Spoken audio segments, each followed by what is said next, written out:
excited that it's Lunar New Year. It is Lunar New Year. It's New Year. It's Curt and Jen in the morning, the podcast. Yes, that's what's going on. That is what it is. You know it. Thanks again for checking us out. If you want to like and follow and subscribe and all the things, that would be fantastic. I have to say there's over 1 billion people celebrating the arrival of the year of the snake today. Today is when it starts. Right. It's the wood snake this year, to be precise, which I had no idea. Well, I had no idea that my wife was born in a year of the snake. 1970. Oh. I shouldn't say. I mean, 1993. But I'm learning more about the wood of the snake right now. The year of the snake. The wood of the snake. What else you got? I was just going to say, unlike Western culture, snakes aren't regarded as like wicked and temptation. Instead, they're associated with spirituality, harvest, charisma, intelligence, and art, but also cunning and mystery. Dun, dun, dun. Right? On today's program, if you were single, would you be okay with a first date being on Valentine's Day? A first date on Valentine's Could Sweetheart's Candy reading Marry Me be legally binding? What? You give somebody the Marry Me, Sweetheart? Well, we'll find out. Okay. Also, which Super Bowl team is Jason Kelce going to root for? You know why that's a tough decision. He played for the Eagles? No, his brother played for the Eagles. No, Jason Kelce? I'm sorry. Travis Kelce's in the Super Bowl, right? I'm sorry, Jason Kelce. As a Chief. Jason Kelce played for the Eagles. You're right. Okay, so that's the dilemma. Like, who does he choose to root for? His brother, because he's in the Super Bowl, or his team that he used to play on, who's also in the Super Bowl? We don't know. We're going to find out. I'm pretty sure. Why can't I think of the brother's name? Travis. I'm sorry. I'm pretty sure that Jason is not still Jason. on. Okay, yeah. Jason is not still on the Eagles. He isn't. He is not. Nobody's playing except for Travis. There you go. Wow. That took a long time to sort out. Your favorite concert/band t-shirt and what Post Malone did at Pizza Hut. Because he seems to be a pretty awesome guy, posted. Pizza Hut, pizza to go. Curt, the Kraken game last night, how was it? I don't want to talk about it. They lost again? Yeah, they're not doing so good this year. Granted, new coach, some new players, but we shall see what happens. Ron Francis, the GM, some people are saying, you know what, Ron, maybe it's time for you to, hit the road, Jack. Yeah, so. Okay, but regardless if they win or lose, it's still such a fun experience. I love going there. to the games. And last night we paid a little extra. We have our season tickets, but we actually got separate seats last night in the Symetra Club, where all the hoity-toity people are. There's actually your seats are already rocking, but you paid extra to get even rockin'er seats. I will say this, and it's going to change your whole idea about the Symetra section and also the WAMU section. Okay. Your own private bathroom. Do they bring you food? No, it's not your own private one, but the restroom lines are not nearly as long in there. Okay. That's an important thing. So that was Kraken. There's more games. Well, you were cracking it up. Yeah. I was helping one of my girlfriends with her dating profile, and then we started swiping, and I am just going to say this. What? I'm going to say, wow, on people's choices for first impressions. The people that are out there, that are available? Well, and when you're swiping, you get to choose the order of your photos online, like on your profile. Okay. And the first photo that pops up for some of these people, I'm like, come on! This is marketing 101. Was it her ex-husband? No. That would be bad. But we did see someone we knew as she was swiping. Listen, once you put your profile up there, it's very hard to get off. I've tried to take it off, but I'm kidding. I'm like, where are you going with this? It was not you. It wasn't me. Okay. It was not you. It was. But it was someone that goes to our happy hour regularly. And I was like, oh, did he break up with his girlfriend? What? What? What? We don't usually do birthdays, but there's quite a few birthdays today. Like big ones, yeah. Well, depending on what you're a fan of. Sarah Gilbert, you knew her from Roseanne. And she was Darlene. Yeah, that's Sarah Gilbert is 50. Heather Graham, the name Felicity Shagwell.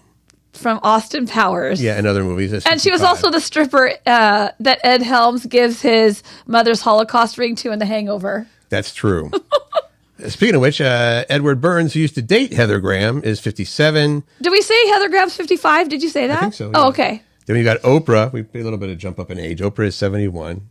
Happy Still doing birthday fine. to Oprah. And Tom Selleck, Magnum go. PI. You go. Magnum PI is 80 years old. He was also Monica's older boyfriend, Richard, on Friends. But Tom Selleck is 80. Go, Tom. Probably where the next generation knows. It's like, who's Magnum PI? I know. It's Monica's older boyfriend. That's what they know him as. Yeah, and I should have had the birthday song ready to go, but alas. Oh, I wanted to look up Tom Selleck because I'm going to look up Tom Selleck later. I don't know what he looks like now. I hope he's aging well.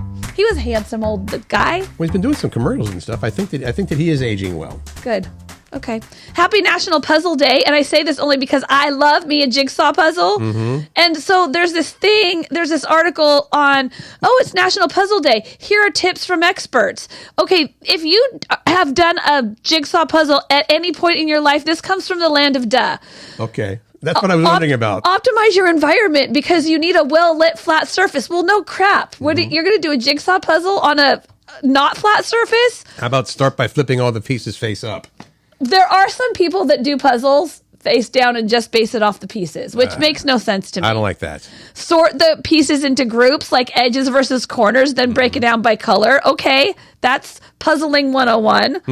Stand up from time to time and look at the puzzle from different angles because you might see a piece. And that's also just an excuse to stretch, right? For sure. You can make it easy to consult the image. That's pretty obvious, too. You take the box, you set it right there. Yeah, so everybody can see it that's doing the puzzle. And finally, when all the easy sections are done, it's okay to take a break.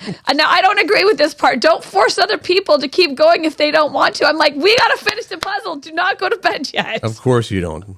Thanks for the tips. You're welcome. You went very, very quickly, too. It did. From the land of duh. All right, Chinese New Year, actually. It kicks off today, as we mentioned. Commonly call it the Lunar New Year. In fact, they did have Lunar. I'm not trying to. I don't know very much about this, but they had the dragons going through Climate Pledge Arena, and that's mega. Between periods 1 and 2, they were out there and they did, and the dances and every little movement means something. It's just like so much tradition, and I wanted to learn more about it, so I'm putting in the podcast. Okay, go. Okay, Chinese New Year kicks off today. So this is the first day. Chinese people believe that what they do on the first day of the Lunar New Year will affect their luck during that year. So they do things like setting off fireworks, watching dragon and lion dances, wearing new clothes, which I can totally be on board with. I'm not trying to minimize that. I do love that part of it. Public celebrations at parks and temple fairs. Okay. So then it moves into day 2, right? Which obviously would be tomorrow. Traditionally, married daughters visit their parents' home on the second day of the Chinese New Year. They bring gifts, and red envelopes is huge as part of this Chinese New Year. They have red envelopes, they fill it with money, they give it to friends or to families and relatives, and then people offer sacrifices to the god of wealth, wishing for a luckier and more prosperous New Year. Please continue. I thought you were going to help me with this. Oh, okay. All right. Days 3 through 7, which would be the 31st through the 4th for this year, yeah. From the 3rd to 7th day of New Year, Chinese people visit relatives and friends. On the 3rd day, some people will go to visit the tombs of their relatives, but others think being outside there on the 3rd day is inauspicious. It's inauspicious because evil spirits roam around. Oh, so don't be out. They don't go outside. It seems to be that there are 2 schools of thought on that. Interesting. All right. It really is all about family, which I do love that too. Day 8, people normally return to work on the 8th day. 8 is a very lucky number in China. It tops up a lot. Most I do know that. Businesses reopen. Okay, then on the last day, day 15, it's the Chinese Lantern Festival. I want to go to one of these. Whoa. On the 15th day, the New Year is the Chinese Lantern Festival. It's traditionally the end of the spring festival celebrations. People send glowing lanterns into the sky, or they release them onto a body of water. I've always wondered about the ones in the sky when you see those going by. Is that a flame in there? It's a fire hazard, right? Yeah, it's a flame in there. How do you think it's going up in the air? That's what I thought. Yeah. I'm just saying. You just got to be careful. Like a flaming bag in the air that could land in the tree. Doesn't seem very safe. That's right. I love that movie, Flaming Bag in the Air. So all you wanted to know about the Chinese? Thank you for that. By the way. Appreciate it. Yeah. All right. We have a new portrait to talk about. A new portrait. This is headline news. I put this in there because I went to different news sites and this was the top story. Melania Trump has her official White House portrait done. Can I just say it's a badass photo? It is a badass photo. She is beautiful, she went of black course. and white this time, too. Yeah. which is so much more striking somehow sometimes. It's black and white. It appears to be geared toward the tone for her return to the White House. Like this is all about business. She is all about business. She is wearing what's the designer name? I forget the designer name. Oh, Dolce and Gabbana tuxedo. Standing with her hands placed on a reflective desk, the Washington Monument out of focus behind her, and she kind of has a little bit of a resting bitch face. But to me, it's like, that's business. Like, she means business. And it's totally different than the first time she did this. Her first photo was colored, and she was kind of smiling. This one, she looks like a person not to be messed with. She does. That's what I'm going to say about it. I love it. I love it. Okay. I wish we had... It's hot. As a guy, do you think that's kind of hot? Does she look sexy to you? It's hard for me to get past some of my other... I'm minimizing what she stands for by saying that, and I don't mean to, but she does look hot. Oh, she's a model. Yeah, you're right. And she has good makeup artists too, I imagine. So, yeah. Jason Kelce. Here we go. Yes. He said that he was going to root for the Eagles because it's the team that he used to play for. Jason Kelce. All right. Okay. So, his brother, Travis, you might have heard of him. I mean, Travis, AKA Taylor Swift's boyfriend. Right. Is actually playing on the Chiefs. So would you root for your former team, or would you root for the team that your brother is on? I feel like you got to root for the team your brother's on. Okay. Well, that's what he's going to do. What, a brother's on? What did you say? Which one you got to do? He's got to root for the team that his brother plays for, not what he used to play for. No, he's got to vote. He's got to vote for his team. Is he still getting money from them? I imagine. One way or another, he is. All right, so Jason said, this is Jason Kelce, I will root for the Eagles, of course, because I will always be an Eagle first and foremost. Then I guess his brother Travis called BS. Jason said, I'll also root for Travis to have a good game, of course, he's my brother, but no, I'll definitely be cheering on the Eagles. Wow, okay. Mm-hmm. There you go. Cheering on the Eagles. Okay. Speaking of which... do we get transition music, or did you already play? It's kind of similar. Okay, all right. Super Bowl stuff. New Jersey School District just made an important announcement regarding the Super Bowl, which is coming up on February 9th, Sunday, right? Two Sundays from now. A week from Sunday. Right. They are opening schools 2 hours later on the following Monday. So the kids... They're doing it right. I mean, do you agree or disagree with that? I suppose if the Super Bowl is such a big deal, especially when your team is in it, that maybe there might be a lot of students on Monday that are unable to. Well, but it's the New Jersey School District. Yeah, but Philly's right there. I mean, it's the Oh, okay. Right. All right. I need to brush up on my geography for the United States of America. Right, because Philadelphia, because Pittsburgh has also the Steelers, so you might be a Steelers fan in Pittsburgh. I'm sorry, in Pennsylvania, rather. Pennsylvania has two teams, technically, Philly and, You're so smart with the sports stuff, Curt Cruz. I don't know where that's coming from. The debate every year is, should the day after the Super Bowl be a national holiday? And Jen Pierek says yes. I mean, I don't really care. Because, I think the Super Bowl is all fun and all. I will watch it for the commercials. But you can watch the commercials in advance now, so... Take some of the specialness out of that. I will not be watching, so I don't care. I'm so disinterested in it. I mean, you'll watch the highlight reel for the show. I don't like rooting for an East Coast team as it is. Ooh. I'll be watching for T-Swizzle. I know you will. What is she going to be wearing? And then you can let me know the next day what she wore. Okay. What is this nonsense, Curt? Sweethearts candies. The candies that they hand out at...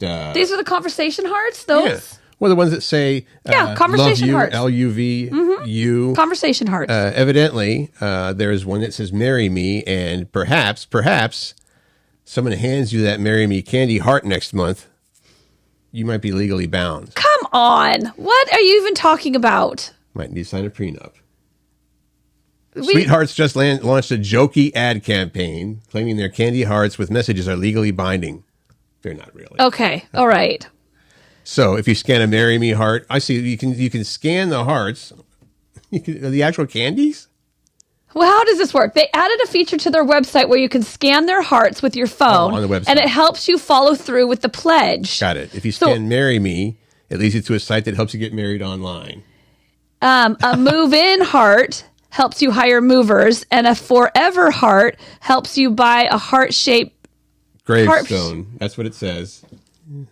Oh my gosh, they kind of went dark with that one. Their gimmick last year, remember last year they had the situationship hearts that were blurry and hard to read? That was funny. They found, but a new poll found over 80% of young people are over relationships that aren't well defined. 92% said they want people to stop sending mixed messages and just say what they mean.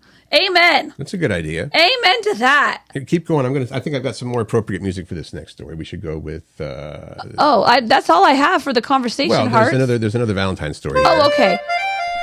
Oh, that's nice. 61% of single people are willing to go on a first date on Valentine's Day. Now, do you think that that's weird? If you were dating and someone wanted to go on a first date on Valentine's Day? It was, I would do it. I would go. Why not? It's just a day. It's such a Hallmark holiday. Is the concern that if you go on your first date on Valentine's Day, there's like a higher expectation for the relationship to work out? I don't think so. Not for me, at least. Right. What are people saying about this? If they're free that night and they want to go out and do something, why not? People are saying 61% of people say, the single people say it's okay. There we go out on the first date on February 14th. 65% of single men are into it compared to 57% of single women. Yeah, and then 7 in 10. More Gen guys Z, are willing. Gen Z, 7 in 10 are willing to go for it. So the survey didn't mention this, but it probably helps that Valentine's Day is a Friday this year. So it's easier to roll with as it's any other Friday night date. I see. Yeah. Jackie, my roommate, and I were just having a conversation about this because she is in a new relationship. Mm-hmm. And we were talking about Valentine's Day and like what expectations go with that. And she was talking about, maybe going out to dinner. I'm like, sister, it's on a Friday night. Mm-hmm. So already Valentine's Day prices go up. It's harder to get reservations. And then you put it on a weekend or leading into a weekend. Forget about it. I'm like... She said, I could just, I don't want to spoil any surprises in case that they're listening because I heard that Aaron, her boyfriend, listens now too. So, okay, yeah. She has a good surprise, I feel like. All right. Have you decided what you're going to do yet? Nope. Pat's not really into that too much of Valentine's Day. I mean, we'll do something, but it's like not like he will probably, I shouldn't even say that either. He typically the past 2 years has brought me some flowers, which is very sweet. But I'm like, you don't have to buy me flowers because even those are way more expensive too. But if he doesn't bring you anything, I think it'd be a problem. No, I don't. It would not. Okay, it would not. That. You say that. You say that. I just want to spend some time together. It's nice. It's nice. Question O the day with Jen and Curt and Jen. Yes. All four of those people. Yesterday we were talking about concerts and we led to this idea of our question of the day for yesterday. Basically, what's your favorite concert or band T-shirt or sweatshirt? Yeah, yours is great. We did a little. Yeah, we did the video saying Green Day. If I had the favorite one, I mean, I have what from the Elton John tour. Okay. I have a Goodbye Yellow Brick Road tour or Farewell Yellow Brick Road. Is it a T-shirt or a hoodie? That's a hoodie. I get hoodies out here. You can wear them more of the year. So that's a favorite, and tons of Foo Fighter stuff. Yeah, you love the Foo Fighters. What about you? What would you say? I don't have any. You don't have a single article of clothing that has a band name on it. Nope. Because I'm buying you a Nirvana shirt then. Nirvana? Yep. What about like Def Leppard or? Okay. Here's the thing. I like Jennifer's shirt that she has. She even sent a picture in with it. Let's get into it. Your favorite concert, band, T-shirt, or sweatshirt. We'll start with Jennifer. Jennifer says, my sister bought us matching these. They look like baseball, jerseys. They have the raglan sleeves that are like red. It's a T-shirt though, and then gray. And the sort of the baseball type script, it says Billy Joel. On the back, it says Joel 24. I love it. I love that shirt. It's awesome. Steve said the Santana Supernatural tour along with Earth, Wind, and Fire. That's a good double. Yeah. Eric said Moody Blues. I will go back to what Jennifer said. She's like, we normally don't get shirts because they just cost way too darn much. And she's right. Like you're talking about, I look at those prices and I'm like, I know how much it costs to print that and buy it because I used to order those kind of things and not even in those kind of quantities, but they charge like $80 for a T-shirt. That cost $1.25 to make? Yes. That's capitalism, man. I mean, I do buy them for my girls because it's a good little memory. I kind of thought, and maybe this is just my way to justify it, but I thought, well, let me see. There's a T-shirt there and it's $45, and then there's a hoodie there and it's $65. That's a better deal. I'll pay the extra $20. They're both overpriced as it is. Seriously. Heather says that her favorite concert apparel is from the Lollapalooza at Kitsap County Fairgrounds. That would be pretty cool. I love that Durandi participated. His name's Andy. But if you remember from the Durandi. show, Durandi, the biggest Duran Duran fan possibly in the universe. So I'm sure he can't even choose what Duran Duran shirt he loves the most. And he's showing the one that says, it's a Durani thing. Nice. Love it. Randy said Crossroads Guitar Festival. That would have been Eric Clapton and some of the great blues guitarists. Oh, I did not even know. Yeah. And then finally, Melissa said, dang, oh, it was Foo Fighters until ... Yeah, because Dave Grohl is not anybody's. A lot of people have said, you shouldn't have a baby out of wedlock, Dave. Oh, that's what it meant. I wondered, I'm like, she forgot to add the rest of her sentence there. But you knew, I should have known you knew what that meant. Some people turned and, All right. I still like the music, but that's a tough one when you have one of your, artists that suddenly gets, I don't know. I think I'm going to go to the thrift store and find a concert T-shirt. There you go. Yeah. A really obscure one. Maybe. Because, I got to do one that I love, though. In college days, I had all the bands you never heard of, Billy Bragg and Michelle Schacht on a tour together. And, okay, moving on. I want to talk about Lady Gaga. Robin Hitchcock? No. All right. Lady Gaga, here we go. She's not upset that people didn't like one of her movies. And how many movies has she been in now? Just 2? No, 3. What 3? I mean, I know. What's the one, the shallow one? Oh my God, what's it called? Star is Born. Yeah, Star is Born. Okay, well, she was also in the Joker reboot. Fully Adieu. And it stunk up the box office. People it did? I didn't know that. Okay. Well, it was a musical as well, and I don't That's know. right. Maybe Batman and Joker fans are not used to a singing, dancing. That's right. But anyway, she's like, you know what? No I'm big not deal upset about it. People just sometimes don't like some things. It's that simple. And I think to be an artist, you have to be willing for people to sometimes not like it, and you keep going. That's a good attitude. You have to have that when you're famous like that and try new things. She would be the I like that she put in the quote here. She doesn't let her fear keep her from doing her thing. She's quote said, when that makes its way into your life, it can be hard to get control of. It's part of the mayhem. And mayhem happens to be the title of her new album. Way to go, Lady Gaga. She's pretty brilliant with her marketing. The marketing side of you just loves that kind of stuff. It sure does. This is interesting. So you know how a lot of the drugstores are now a lot of stores are locking up some of their products? Yeah. And products that you wouldn't expect to be locked up. I mean, it's cigarettes. Because people are just stealing things so much. You want to get toothpaste, you got to call somebody, hey, can you open up the toothpaste stuff? So now CVS is allowing customers to unlock locked shelves using an app, which just doesn't really make any sense to me. Well, I read something recently that said that the whole idea of locking things up has been a bit of I don't want to say a failure, but people that usually would go in, like if I went in to get toothpaste or whatever it was, and I'm like, oh, I got to call somebody to forget it, I'm leaving. So they I think it helped them save money from shoplifters and stuff like that. Right, but people were like, I'm not bothering with this. A greater number of people said forget it, and so they might be a little bit upside down overall. So way more than you wanted to know. Here's the thing. Well, no, that's a good backstory. Mm-hmm. So you have to have the app on your phone. Right. You also have to be on the store's Wi-Fi and have Bluetooth turned on so the shelf knows that you're trying to access it. So there's a lot of clunkiness right there, right? Right. So, but it says on the plus side, you don't have to stand around waiting like you said, for the overworked employee to walk over and unlock it. That's the other thing. They're short on employees, so then you're waiting forever. Right. You all right? This is just I just am like, up, I know. This is just a backdoor way of CVS forcing more engagement within their app. That's what some of the critics are saying. I think that it's great. If they can make it work, so But couldn't the criminals do the same thing? Well, I suppose, but what they were doing before was this like snatch grab thing type. Grab just a bunch of stuff and then split. Now they have to take more time to get on the Wi-Fi and blah blah blah. And I'm not a thief or a shoplifter, so I don't really know what their plans are. But evidently, CVS is saying, you know what? Our good people that come in here that don't want to steal things, you can have the app and you can open stuff on your own. All right. They're testing it in a few stores right now. That sounds kind of fun. I love this story. I love it. This is all you. I love it. I love it. And I was reading it and I'm like, wait a second.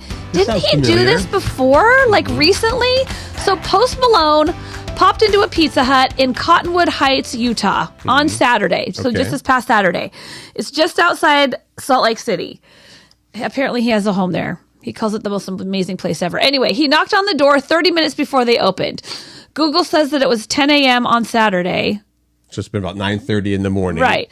The manager on duty was 20-year-old Colby, who told a reporter that he couldn't believe that Post Malone was just standing outside. I didn't think it was him at first, he said. He's been a fan forever. And, Since it's middle hard to school. mistake, though, once you see... I was thinking of somebody else with a bunch of face tattoos. Jelly roll. Yeah. So Post asked if they were open yet, the manager there. And Colby said, well, we can be open for you. Post goes in, he orders, Post Malone food, some pizzas and wings. Colby said it was on the house. So Post pulled out all the money in his wallet, $1,200, and handed it right over.